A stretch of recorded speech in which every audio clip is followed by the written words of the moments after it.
3 years ago, you made a lot of election promises. So, do you think that Caledon residents, they have a concern that transferring 500 kilometers of land and infrastructure may cost taxpayers? We have to think of our business community as well, right? Because we want to keep them in business because they pay a higher tax. And right now, our families are experiencing a lot of challenges, a lot of financial pressure. So why would I increase? And we are doing politics at all the levels, federal or municipal, that we need stricter laws. Why that much of delay in the legislation? Jail not bail acts was rejected, and Member of Parliament says we are bringing it, it's coming, but families got affected. It's not going to the reserves and say, well, we're going to go build the Taj Mahal over here. Residents or Canadians or Ontarians, when they see this, their morale goes down when our law enforcement is involved into this. That your entire police force is corrupted. The companies who got fined, like $60,000, or previously companies got fined, are they still operating? And Caledon is also affected by this. We saw the residents, they did a town hall, they called the OPP, they called the mayors, and they want their safety. Because the figure says that by 2051, the Caledon will have more than 300,000 people. Illegal use of the land, yes. The trucking yards, and you also in last campaign when you became a mayor, that was the main concern of the residents. Are you satisfied with these results, or you are bringing some motion, some petition to the province? The personal side, I believe we're asking for 50,000, and then on the business side, 100,000. What are the main couple of issues which you think that residents are reporting to? That transition from the rural to the urban or the city side, is that a challenge? We are in town of Caledon. In 2020, elected as a regional councillor from Ward 5. And then in 2022, elected as the mayor of town of Caledon. 8th mayor of town of Caledon, none other than Mayor Annette Groves. Let's talk to her. Mayor, welcome to the show. Thank you so much for having me. Thank you. So, how was the journey from regional councillor to the mayor? Well, I was elected 25 years ago as a councillor, and having dealt with a number of issues. Of course, the role of a mayor is very different. The role of the mayor is you're really the CEO of the corporation, so your responsibilities are much larger and very different from being a councillor. We're actually an employee of the corporation as opposed to a councillor not being an employee of the corporation. So it comes with bigger responsibilities, and I always say that as a mayor, we're dealing with things 35,000 feet off the ground. So how was the journey of last 3 years being a mayor? The journey has been a little challenging. Turbulent? It's not challenging. Challenging, not in a bad way. And when I say it's been challenging, of course, we experienced things here this term that this town has never experienced before. For example, the announcement of the dissolution of the region appeal, and then it's the walking back of the dissolution, and now the downloading of services such as roads and waste and water and wastewater, garbage collection, that sort of thing. And those are things we've never had to deal with in all the years that we've been the town of Caledon. So it's come with its challenges, and of course growth is also a challenge as well, because there's a lot of growth that's been slated here in the town, but we're working through them all. So you were the first minority visible female mayor of Caledon. Yes. So how was that? What was the residents' response after that? So actually, I was the first visible minority on the town of Caledon council ever. Since we became the town of Caledon in 1974, the town has never had a visible minority on its council. So I was the very first one to be elected as councillor back in October of 2000. And yes, and the first visible minority mayor in the town of Caledon. And I think that people, they know me. They don't look at me as a visible minority person. Okay. I think that the general public, they view me as just a person who is here to work for them. And as a counselor, I was always known as a constituency counselor. And I think that's how people perceive me. So are you easily accessible to the residents? Absolutely, absolutely. Anyone can knock your door? 100%. Okay. Yes. So 311. Every town, every city has a 311, which is get the complaints from the residents. The Brampton has different issues. Mississauga has different. What are the main couple of issues which you think that residents are reporting to? So some of the major issues that we're having is really road safety. Okay. We have a number of challenges on our roads. In fact, we declared, council last year declared a road safety emergency. Another big issue for us is illegal land use, illegal trucking, which is something we're dealing with. And really now, lately, we've had to deal with the extortion. The crime. Cases, yes, and crime. However, we have a great partnership with Peel Regional Police. So our Caledon OPP has partnered up with Peel Regional Police to deal with some of these issues that we're experiencing because they're sort of crossover issues, and so, yeah. And what are your priorities in last 3 years, your main priorities? Road safety? Road safety is a huge priority for me. I've seen a number of fatalities on our roads. You can never put a dollar on somebody's life. And so my priority is to make sure when our families are traveling on our roads that our roads are safe, that the roads are clear. This winter we've experienced a lot of snow, and we want to make sure our roads are safe because that's part of road safety. We also want to make sure that we start to manage the traffic. We have, again, a lot of heavy industrial traffic in our community, especially on Highway 10, on Highway 50. And we just need to make sure that we have proper infrastructure in place to support that type of heavy traffic. Since Caledon is moving from rural to the city to the urban side, and it has the biggest land in the Peel region, what do you think that development, housing, targets, and other development areas, other challenges, because we have the green belt also here. So that transition from the rural to the urban or the city side, is that a challenge? I don't think so. Okay. One of the things I love about Caledon is the fact that we are both urban and rural.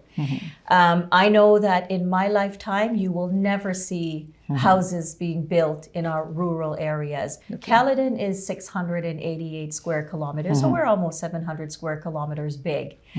We have a lot of areas in Caledon that's protected. It's protected by the Niagara Escarpment, it's protected by the conservation authorities, it's protected by the Greenbelt, the Oak Ridges Moraine. So I would say about 80% of the land mass of Caledon is protected. And those areas, we will never build in those areas because I think once you pave over those areas, you will never get it back. And that's what I love about Caledon. It's been my home for 34 years. And I love it because you have the best of both worlds here. You've got the urban centers, and then you've got our rural countryside areas. That's right. So any housing targets Caledon has? Yes. Because the figure says that by 2051, the Caledon will have more than 300,000 people. That's correct. So what is the housing target Caledon got? So right now, that is correct. And all these numbers, they come really from the province of Ontario. Yes. And so we are slated to grow. We'll be adding another 220,000 people by 2051. And that equates to about 67,000 or 68,000 doors. Okay. And with that, we are also mandated to provide 125,000 jobs. So we're growing on population-wise as well as on the industrial side, providing jobs as well. One of the main issue which was always an election issue, the illegal use of the land, the trucking yards. And you also in last campaign when you became a mayor, that was the main concern of the residents, noise, illegal truck parking. In last 3 years, you worked heavily on that. Town of Caledon worked on those things, and recently we saw $60,000 fine on one of the company.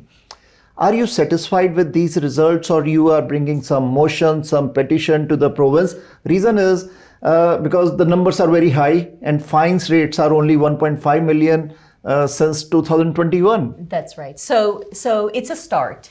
Am I satisfied? Not yet. Okay. We've done some prosecutions. So we've done about 32 prosecutions.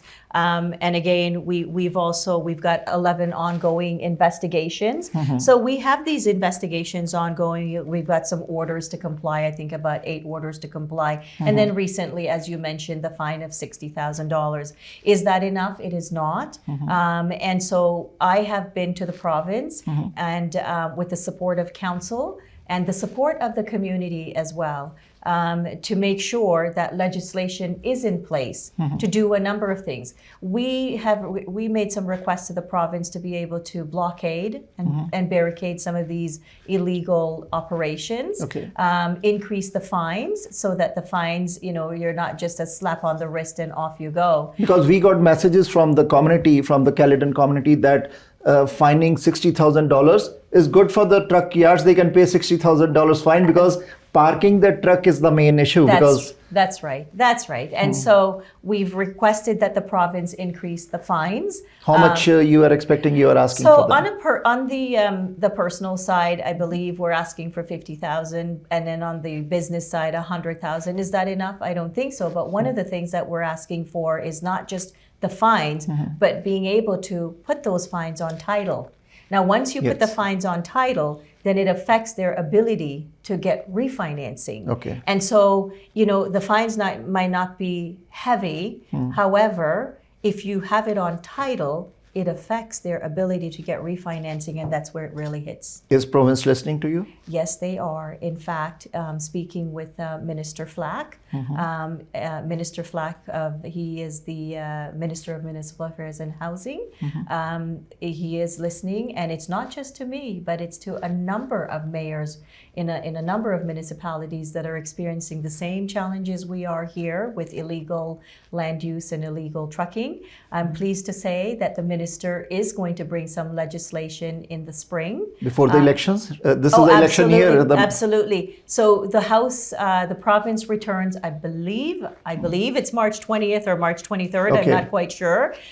When they return, they will be tabling legislation that is going to address this problem. And again, it's not just a problem that exists in Caledon, but we've taken the lead on this. We took the lead, and I'm pleased to say that the group of mayors that I belong to, they've come on board and they've joined forces, and we've joined forces. We've also joined forces with some of the larger urban mayors. So like Mayor Krantz from Milton. Mayor Krantz is supportive of us. Mayor Brown, Mayor Del Duca, because they also have those challenges with the illegal land use and illegal trucking in their municipalities as well. So I'm very pleased to know that legislation will be tabled in the spring. So since this is election year, and residents are going to ask that question when you or councils go for the door knocking. Yes. Because they want a strict enforcement. So what is the condition of a law enforcement here?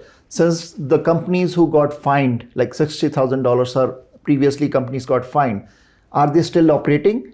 Because we have seen when someone do a bankruptcy or they are fined, they still pay the fine and they keep on operating. Well, I'm pleased to say that a number of them are no longer operating. Okay. And that's because part of it is the financing. And because we took the lead on this, and because we were very public, and it hit the media, it hit the mainstream media, then a lot of these companies are not able to refinance, and so they're not able to stay in operation. Now, I it's not something that I would say that I'm so happy, because these are people that they feed their families as well. However, I often say you can't just come into our municipality and set up shop like that. You need to go through the process so that you're in the right location. So you're addressing your traffic issues, you're addressing the environmental issue, you're addressing a number of things that you have to make sure the zoning is in place. Yes. And so I don't want to take food off anybody's plates, because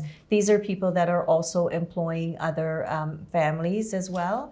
However, they've got to do things the right way. So do you have enough law enforcement officers to There's check? never enough enforcement officers ever. Okay. You know, whether you're a police officer, whether Yeah. you're enforcing for the environment, whether it's the municipal law enforcement officers, there's never enough.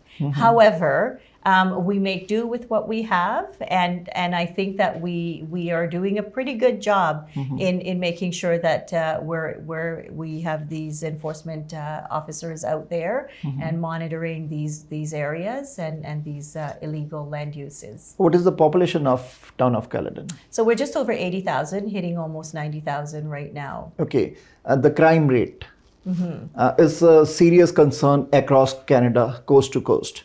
And Caledon is also affected by this. We saw the residents, they did a town hall, they called the OPP, they called the mayors, and they want their safety. Yes. Because these are the big farmhouses, and it's happening everywhere. 40 plus cases of extortion here in Yes. Caledon. Yes. So when you saw those reports, it's only happening with the South Asian community in Caledon, or the other communities are also affected? So those extortion cases, there were actually 42 extortion Okay. cases.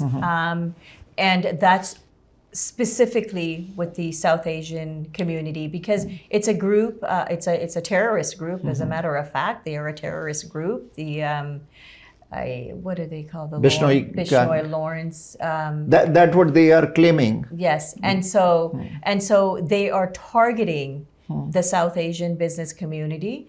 And again, we had 42 cases here. Do you know the reason why they are targeting? I have no idea.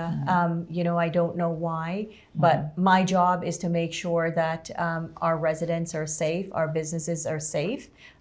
We've partnered up with Peel Regional Police. So Caledon OPP works very closely with Peel Regional Police, because some of these are also crossovers, you know, because some of these folks, they either live in somewhere in Peel, in Brampton or Mississauga, and they have their business here, or vice versa. So it's a partnership that we work with the Peel Regional Police. And Caledon OPP, and OPP in general, they have a good handle on this. Yeah. We've also petitioned the federal government and the provincial government, and this sort of crime really there's no partisan here.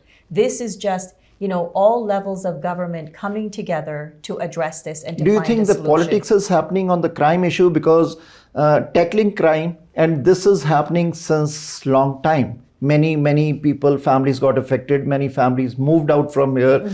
They got targeted. Incidents happen, shootings, break-enters, and home invasions, violent home invasions. And we are doing politics at all the levels, federal or municipal, that we need a stricter laws. Why that much of delay in the legislation?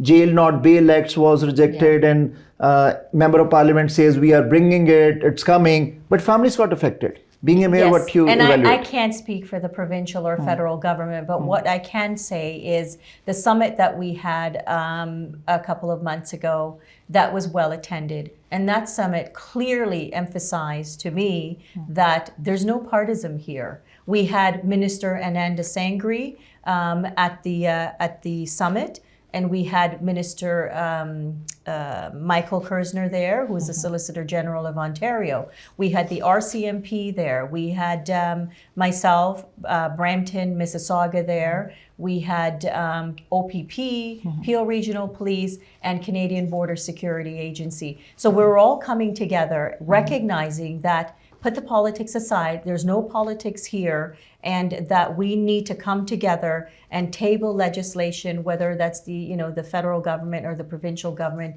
table that legislation so that, these folks who are committing these crimes, they're going to be staying in jail for a long time. But someone should be accountable for that. When And our they police are. officers' names comes out, and residents or Canadians or Ontarians, when they see this, their morale goes down when our law enforcement is involved into this. And I wouldn't cast a shadow on our law enforcement. In everything you do, and whether you're in politics or law enforcement or whatever profession you're in, there's always those few bad apples, but you can't allow those few bad apples to spoil the bunch. And I would say to the residents that a few bad apples does not mean that your entire police force is corrupted. They are not. you know, but you always have people making choices. You have politicians, you have some bad apples in politics as well. But, you know, it doesn't mean that we're all bad. And so I would not, you know, I would say to residents, don't get discouraged by that, because it's not everyone that's doing that. And it's not the majority of the police force or the lawmakers that's doing that. It's a very small handful when you look at the big picture. So I don't believe that this is going to create a problem. I don't believe that it's going to stop the police from doing the good work that they've been doing. And a lot of times you're not going to see it publicly, because when they're conducting their investigations, there are a lot of things that they cannot make public. Otherwise, the investigation will not work and you'll never be able to get these people. So they have to keep things quiet. And so, yeah, I'm not concerned. Am I disappointed that you've got some of these law enforcement folks getting into these sorts of things? Absolutely. But I will tell you, it's not the majority of the force. It's a very small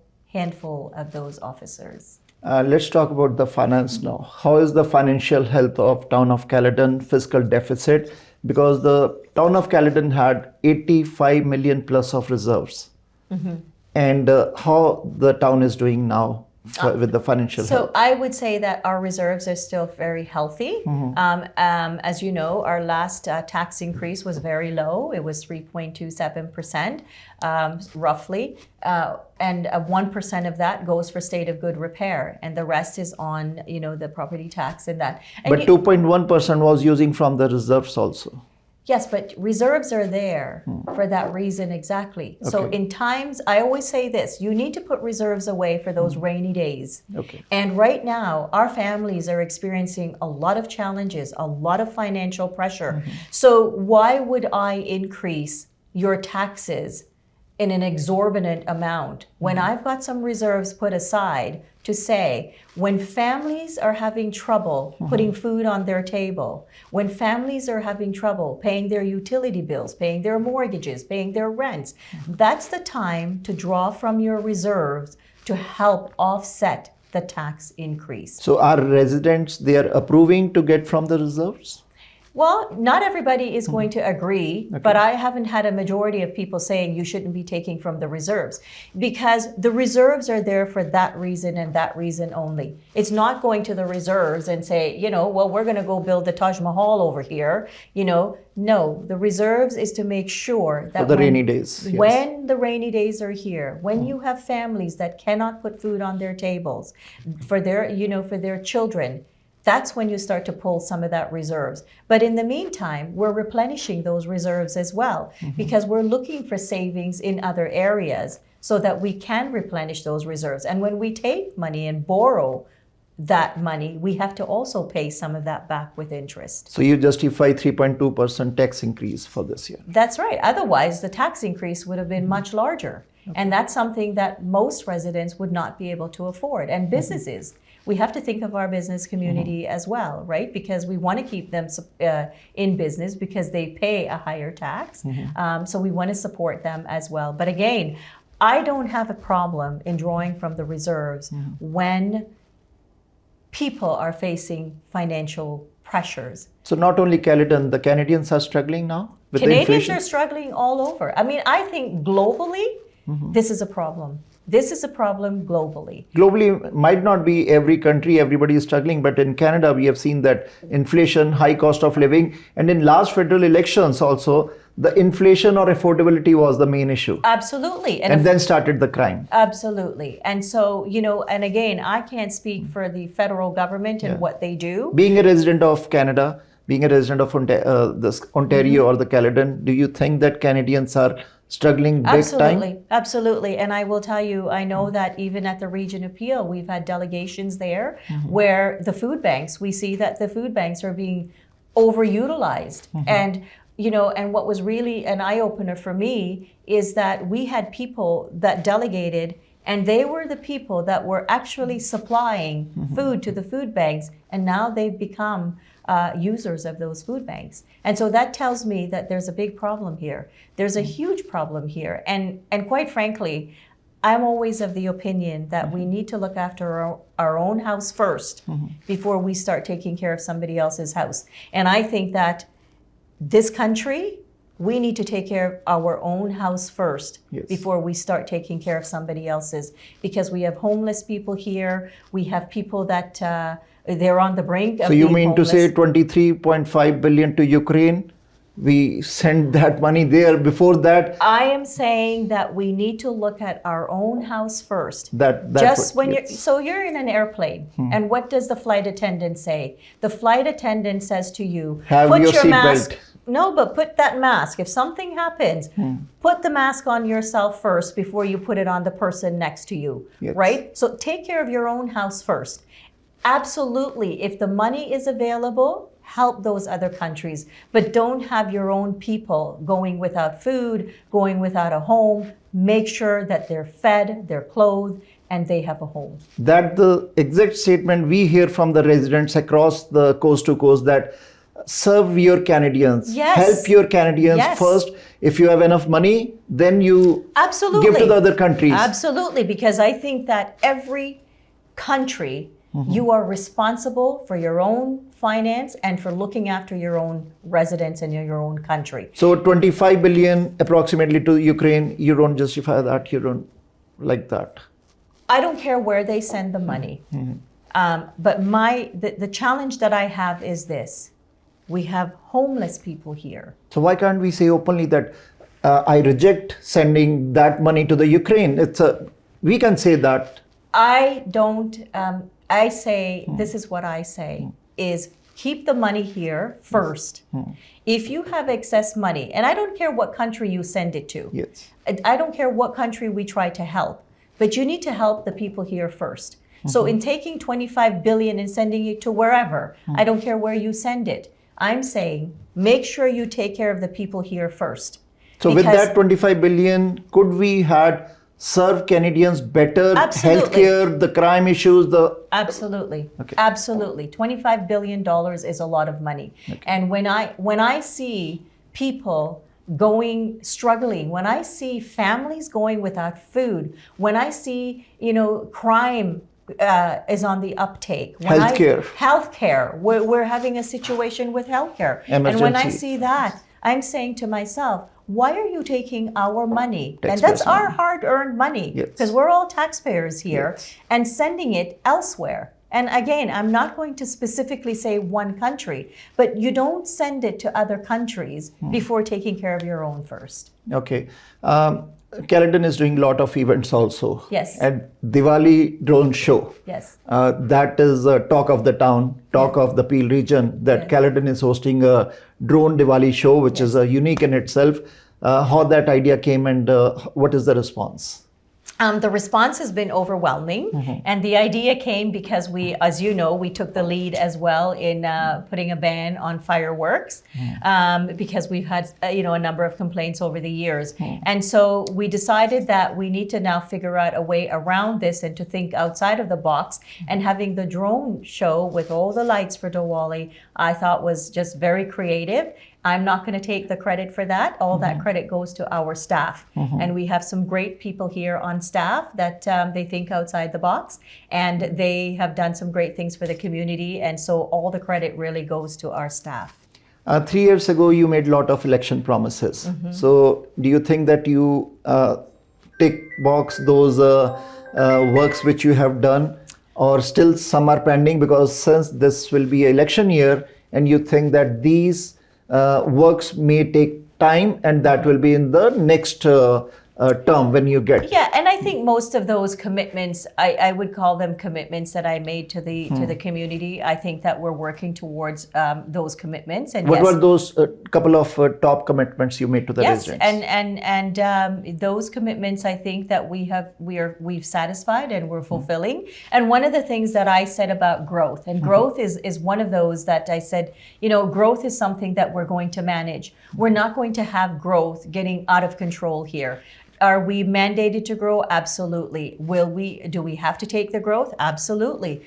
This council has committed to the growth, and previous council as well. But we just need to manage it. And that's one of the commitments I made about development, is that we need to manage development. We need to be in the driver's seat. We can't have development driving us. We have to be the driver in the driver's seat, driving development. And when I say that, it's making sure that growth happens responsibly, so that the infrastructure is in place, and not just your water and wastewater, but you need a proper road network in place as well. You need to consider, you know, whether it's your fire and emergency services, to make sure that they grow as we grow. We're growing that as well. Our police force, you know, our considering healthcare, all social services, all the soft services we need to grow as well. So when I look at growth, I say it's not just focusing on, you know, the hard infrastructure, which is your pipes in the ground and that, or your roads. It's everything. So you are satisfied with the work you have done? Absolutely, and with the promises you made during absolutely, I am. And you know, you can see there, the environment is important. And when we council approved some of these growth areas, we've said to the development industry as well, when you've got you've got some greenbelt lands within your development. And why can't we make those spots as a world tourist attraction? And that's exactly what we're doing. So we've said to the developers, you've got some greenbelt lands within your development. We would like you to convey them to the town. So we now own almost 400 acres of greenbelt lands that the developers have conveyed to us. And those lands, we will use them for parks, we will use them for recreation, passive recreation, and whatever else we need. So 400 acres, you know, is better in the ownership of the town, as opposed to the ownership of the developers.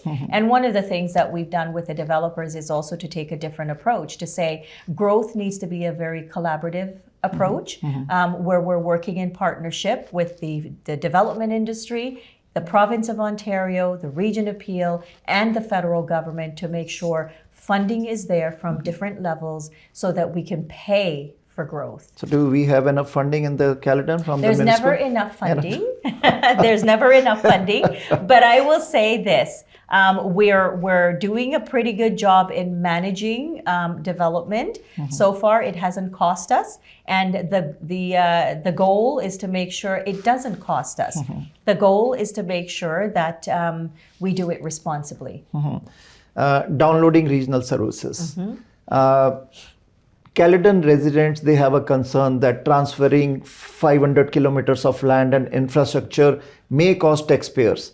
Being a mayor, how will you make sure that this transition won't affect the taxpayers? They don't want to pay another taxes. What is your advocacy in this to the province? Yeah, and that's a great question. And so we are being downloaded 2,300 lane kilometers of road. And those roads, and I will tell you, on a snowy day like today, I stay on regional roads. And the reason I stay on the regional roads is because they have a different level of service, and they clean the roads to the bare pavement. We don't have that level of service in the local municipality. And so it's a concern. It certainly is a concern. We're looking at about $80 million per year, and that includes operating cost as well as capital cost. But we have been, you know, working with the three municipalities, Brampton, Mississauga, Caledon. We've been working with the province of Ontario. The province made a commitment to us that they were going to make us whole. Now, what I've said is this: we didn't ask for this. You wanted to do this. So we are going to hold the province to their commitment to make us whole. So this way, the taxpayers are not going to have that burden of paying that $80 million per year, which sort of transfers to somewhere between 70 to 73% tax increase. That is not going to happen. I am confident that that is not going to happen. The conversations with the province has been very productive, that they will never do that to Caledon. They will never do that to any taxpayer in Ontario, that you're going to have to bear the cost of 73% The province will never do that. And what is their response, province? Are they? They will never do that. They will never do They that. will never do that. They understand that that is completely not feasible for people. It's not realistic, and they will not do that. They are going to figure out, and that's what we're doing right now, is having those conversations with the province so that, you know, to give them the time that they need, where they're collecting information from all 3 municipalities. They've appointed a provincial land facilitator, and she's been great. And we've given her all of our information, and they are going to figure out how they're going to do this to make sure that this cost is not on the burden or the backs of the taxpayers. Okay, final question. Airport Road is one of the main road which connects Pearson Airport to the Wasaga Beach. It goes all the way. And we have seen the development or widening of this road is not in a fast process, because it's till Mayfield or maybe till the another street it's widening. What about the further till Wasaga? Because that's out of our jurisdiction. So I can speak only for our jurisdiction and the region of Peel. So I am only going to speak about the airport road that runs through Caledon, parts of Caledon. But Caledon goes till very far. Not to Wasaga. No, not till Wasaga, we but end still. at Highway 9. Yes, so, still Highway 9 is yes. not widened enough. Well, Highway 9 is not our jurisdiction. That's the province of Ontario. Okay. That's a provincial highway. However, Airport Road, a certain section of Airport Road within our village here in Caledon East will be widened. We're working with the region of Peel to do that, to get that widening done. Any target? Well, I think they're looking to start shortly, and to have that completed maybe in the next 2 or 3 years, because it does take time. But a lot of the work has been done. The environmental assessment has been done, so it's been in progress for a while now. It's budgeted for. And so I'm happy to see that section of Airport Road will be widened. As I said, I can't speak for, you know, what's in Brampton or what's in Wasaga or what's in other municipalities. That's entirely up to those municipalities to work with their region or regional government or whoever they need to work with to widen that. Along with the widening, it's many residents across the city hall in the Caledon village. They are still using the septics, old septics. They are using the propane tanks, which is high in cost, and they want the services, proper services of a gas line or a proper septic. So any target, any concern you heard from them, and any target you are taking on that? I don't have any targets for that. That can be done through local improvement. And right now, I know that we don't have any conversations happening about, you know, running pipes up there for connecting them to the sewer system and that. So right now, because my first question was, Caledon is moving from municipal, from the rural to the urban. And these are the main facilities, and we have City Hall here. Across City Hall, we see the people are using propane, which is very high cost for them. But in certain areas, you have gas. You have Enbridge gas is here, and you also have the services for water and wastewater. Again, you know, there's a lot of rural Caledon that will remain rural, and sometimes you have to be careful what you ask for.